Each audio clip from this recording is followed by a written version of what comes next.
accidentally hit the intro button again. We're live. Oh, hi. Eventually, I'm going to get this, you would think. But look at us both with our iPads here chilling on the couch. Do you like this setup?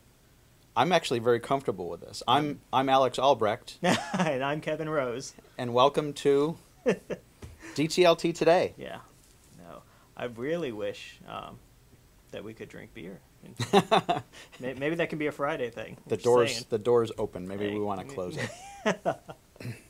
But anyway, we were trying to think of topics for today, and I figured, why not talk about DTLT Today, a little bit about the setup, how we make it look like this. This is the first time we got the couch going and everything like that, but there's actually no curtains behind us. It's a green screen, and there's lots of other things going on, and I figured that's the kind of thing that people might be interested in knowing about, in addition to some of the tech things, the services that we use to tweet out and do things like that. Yeah, I came back from lunch, and the place was completely redecorated, so this is what we have now. And that's how I do it. So I love it. Tim's got some vim and verve. Well, and you mentioned you use Wirecast. Yep. And you mentioned that this past Friday. So Wirecast helps a lot. It allows us to use the green screen feature so that we can put images behind us. The couch is real. We're not sitting on milk cartons. It's a very comfortable couch. It is a comfortable couch. But the green screen allows us to do that. It allows us to switch between shots, and I've mentioned being able to use the keyboard shortcuts so that I can use the iPad to switch between the different shots, so I can do that. One thing that I thought would be cool is to be able to do a quick tour of some of the actual equipment, so I can switch over here. I'm using that cool little camera that you mentioned. What's it? The IPVO. IPVO. Point to view, I think, is what camera. It's called. They make a bunch of products, but that was a webcam that I found for it. We were kind of researching ways to do like replace document cameras, and it's a $70 camera. You'll notice that there's a lot of blur and that sort of thing, so it's not really good for fast motion. Right. And it's a USB camera, so there's a bit of a delay.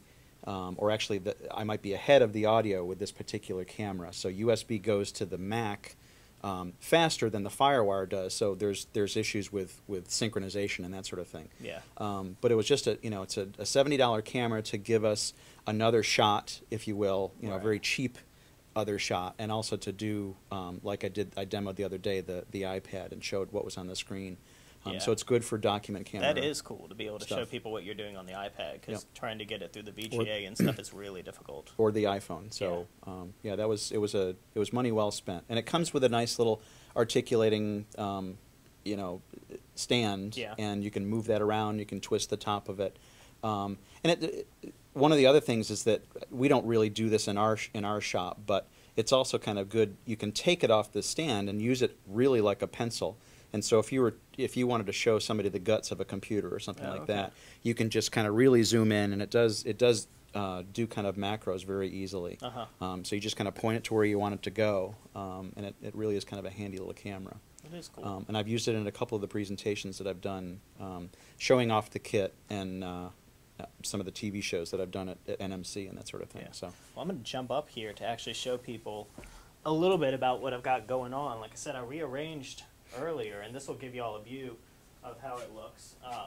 You can see, wave, Andy. You can see green screen. It's not blue. So that's the green screen. It's on those huge bars, and that's actually cool. It's a really big one. We were using really tiny ones, so if you look at the first couple episodes, everybody's sort of crouched in together, and now they're not. Now we can spread out. Which is cool. That's the camera over there, and another thing that I set up was Wirecast will let you export exactly what they're broadcasting through a VGA signal, through anything on the MacBook Pro. So what I did is we've got that plasma display over there, and that's exactly what's being broadcast out to Justin TV, which is perfect because it's facing the couch. Exactly. So we can see what y'all are typing. I can see Noise Professor. Yeah, I was squinting to see the comments before, and at least on the chat, I can see these a little bit easier. Now they won't be able to tweet during the show. You're a little older. It's understandable to have to focus some more. Wow. It's understandable. I didn't see that coming. Okay. So there's the laptop using Wirecast. bunch of other junk on the desk right now, webcam and some stuff for when we do Skype. Basically, that's it. I'm trying to think what else. Yeah, a ficus and some ferns would be good. A little kind of a jungle theme. But we did have a jungle for the DS-106 classes. We did have a jungle background using the green screen, but some real trees and foliage I think would be nice. Yeah. So thanks for that suggestion, Zach. Hey, before we go on, I do want to the kit itself we don't own. Right. It's actually we're borrowing it from our college relations division here at Mary Washington, and they're the people who purchased the kit. I spec'd it out. I got the MacBook Pro and got all the software and everything to kind of go with it. But they're still letting us borrow it, and we've used it quite heavily. And thankfully, they've any situations where they've needed to use it, we've gotten it back to them. But they've been very good about letting us keep it. We've got, I think, one of our own on order. Right. One of the changes that we talk about that we wanted to make, the MacBook that we purchased has a 5400 RPM hard drive. The one that we're getting, there's an upgrade to a 7200 RPM drive. We're hoping that will clear up some of the issues with video hiccups and that sort of thing. Also with little video snippets that we try, like the introduction, for instance, right. that we put in before the show starts.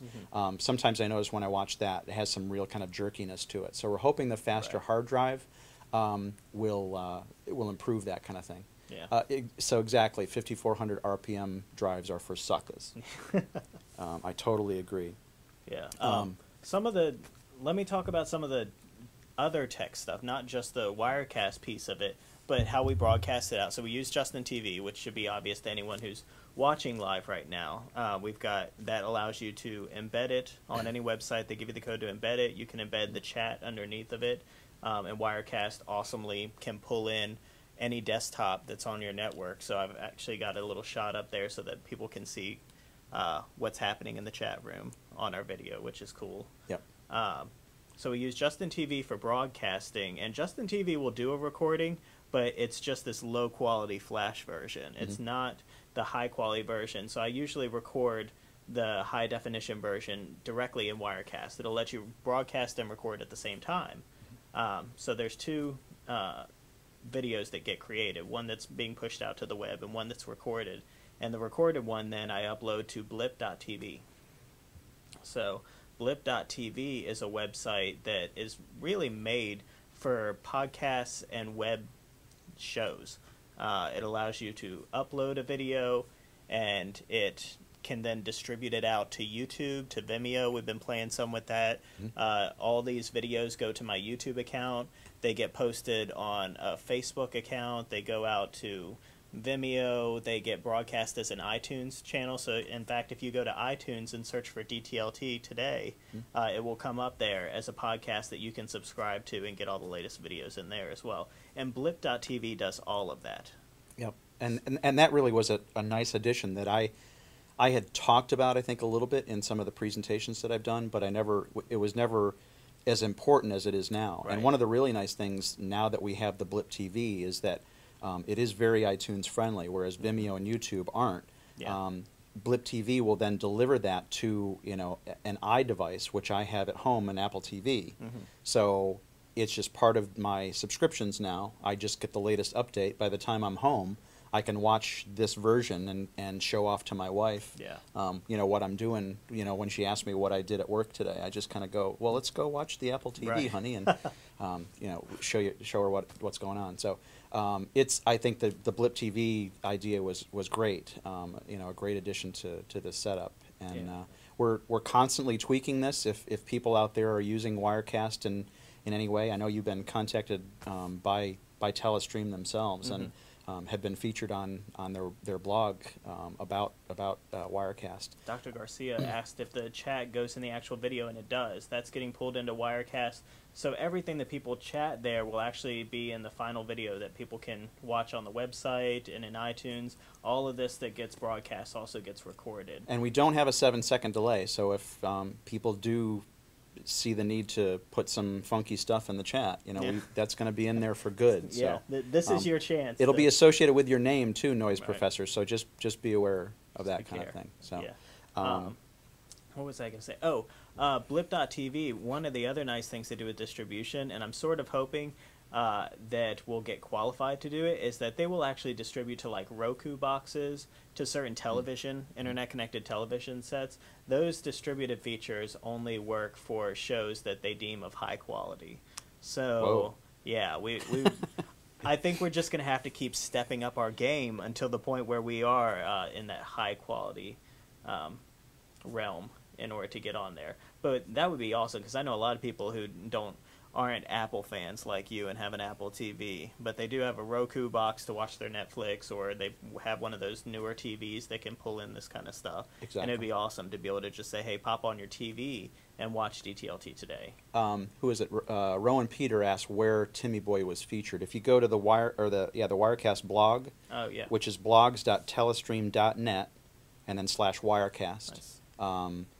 There's been a couple of posts since your feature, but you're probably the third or fourth one down. Mhm. So just search for that, and you can find where Tim's Yeah. work was featured. And really, he's done some great work with the iPad in terms of controlling the interface, and that just makes things so much easier, and something that I'm glad he's come in and had some time to work on. So Well, the nice that's been thing about beneficial. Wirecast, I mean, it's not cheap software. Let's get that out of the way. It's like $400 for the standard version and $1,000 for the Pro. Yeah, and we're getting the Pro Somewhere version for our Are we? updated version, updated version Yeah. of the kit, as far as I know. So It's great software, and it's definitely worth it if you can spend that. It's not going to be the kind of software that you're using if you're just broadcasting internet video from your house to do a quick show or something, unless you can afford that kind of money.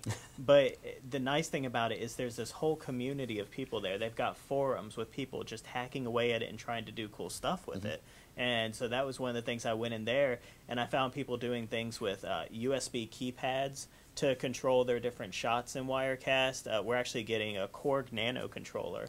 Noise Professor might know what that is. It basically does MIDI output, and you can control knobs on it and things. And there are people that have written scripts to allow that to control Wirecast. So in addition to not just being able to do it with the iPad, it's just a USB device, and it allowed me to control other things. And I think that actually even allows you to do things like press the record and the broadcast button. Right. It ties directly into Wirecast in a way that mimicking keyboard shortcuts wouldn't do. right, which you did have to press record here to start this particular session. So Right. that would come in handy. Now, I can't remember. Is there any kind of standalone program? I mean, Ustream has their broadcaster. The live stream service has their own broadcaster software that's free. Is Yeah. there something that works with Justin TV that's free? The only thing that's free that is a standalone application that'll work with it is the Flash Media Encoder. Oh, right. Okay. So that's something that's actually made by Adobe, and Justin TV will give you an XML file that you download and load into that software, and it's got all of your passwords and everything built into that file. So when you import that into the Flash Media Encoder, it knows all the settings that when you hit go live, it will work. Now, you could probably also use like CamTwist Right. and take some stuff from CamTwist, and then when Justin TV asks for the camera, the webcam, Right. you can tell it using CamTwist or something like that. So And- there's a way around that as well. Yeah, and Scott Lowe and a couple others were doing a lot of that stuff with DS106 TV, and that you don't even need Flash Media Encoder for. You can use CamTwist with the web broadcaster that Justin TV has. So Okay. you go on their website and say, I want to go live now. But like you said, instead of choosing your webcam, you choose CamTwist as your input source. Mhm. And then in CamTwist, you can control all the picture-in-the-picture, green screen effects, and things like that. Right. CamTwist is a really cool piece of software Right. when you're on a budget. So. Do we have a timer? We don't have a timer, do we? We don't have a timer. I think but we're probably we're close probably to, close. it's So that was a 4:17 little according to- background. If you're ever interested in anything else about DTLT Today or how to broadcast web video like that, definitely hit us up on Twitter. I created a Facebook page, so if you do the Facebook thing, I don't. Other than creating pages, I just put crap out there, but I don't actually use it as a network. But if you do, you can search for us and find us there. Lots of ways to get a hold of us, get in touch with us, and Yeah, we're ask those our questions. our fingers and tendrils are going all over the web now with the different outsources of Yeah. what we do. So we're trying to expand our network, I guess. Yeah. So this is fun. hey, this is comfortable. Yeah, this is comfortable. I like And this nice setup. Well, we're doing this every day, usually around 4 o'clock Eastern time. So tune in tomorrow and the rest of this week. And anytime we're in the office, we'll make it happen. So thanks for watching, guys. Bye.